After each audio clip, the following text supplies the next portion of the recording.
നീ പോയതിനു ശേഷം ഈ ലോകം ഒട്ടും സുന്ദരമല്ല ഫാത്തിമ. നീയില്ലാതെ ഈ ദുനിയാവിൽ ഇനിയും ഒരുപാട് കാലം ജീവിക്കേണ്ടി വരുമോ എന്ന് ഞാൻ ഭയപ്പെടുന്നു ഫാത്തിമ. ഒരിക്കൽ അലി റളിയല്ലാഹു വീട്ടിലേക്ക് കയറി വരുമ്പോൾ ഫാത്തിമ ബീവി തകൃതിയായി വീട്ടുജോലികൾ ചെയ്തുകൊണ്ടിരിക്കുകയാണ്. മക്കളെ നോക്കലും പാചകം ചെയ്യലുമൊക്കെയായി തിരക്കിലാണ്. അലിയാർ തങ്ങളെ കണ്ട ഭാവം പോലും നടിച്ചില്ല. സാധാരണ സ്വീകരിച്ച് സ്നേഹം കൊണ്ട് പൊതിയുന്ന ആളിപ്പോ കണ്ട ഭാവം പോലും നടിക്കാതെ വന്നപ്പോ അലിയാർ തങ്ങൾ ചോദിച്ചു, ഫാത്തിമ, എന്നെ കണ്ടിട്ടും എന്തേ മിണ്ടാതിരുന്നത്? കേട്ടയുടനെ ഫാത്തിമ ബീവി പറയാണ്, ഞാനൊരു വിരുന്നു പോകാൻ ഉദ്ദേശിക്കുന്നുണ്ട്. മക്കളെയും നിങ്ങളെയും തൽക്കാലം കൂട്ടാൻ പറ്റില്ല. ഈ മറുപടി കേട്ടപ്പോൾ പോകുന്നതൊക്കെ കൊള്ളാം, എപ്പോഴാ മടക്കമെന്ന് അലിയാർ തങ്ങൾ തിരിച്ചു ചോദിക്കുന്നുണ്ട്. ഖിയാമത്ത് നാളാവുന്നത് വരെ ഞാൻ മടങ്ങി വരില്ല. ഞാൻ എൻ്റെ ഉപ്പാനെ മുത്തുനബിയെ സ്വപ്നം കണ്ടു.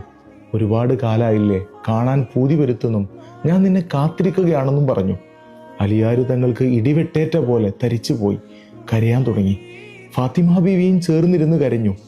ജീവന് തുല്യം സ്നേഹിച്ചവൾ, റസൂലിന്റെ പുന്നാരമകൾ, കൊടും ദാരിദ്ര്യത്തിലും പരിഭവങ്ങൾ പറയാതെ കൂടെ നിന്നവൾ. നീ പോയാൽ പിന്നെ ഞാനില്ലാത്തതുപോലെയാണ്. നീയില്ലാതെ ഞാൻ എങ്ങനെ ജീവിക്കും ഫാത്തിമ? അലിയാർ തങ്ങൾ വിതുമ്പി. ലോകത്തെ ഏറ്റവും മികച്ച മാതൃകാ ദമ്പതികളായിരുന്നു അലിയാരും ഫാത്തിമയും. ആ ഫാത്തിമ ബീവിയുടെ വഫാത്തിന്റെ ദിനമാണ് റമദാൻ 3 ഇന്ന്. എല്ലാവരും അവിടത്തേക്ക് ഒരു ഫാത്തിഹ ഓതുക.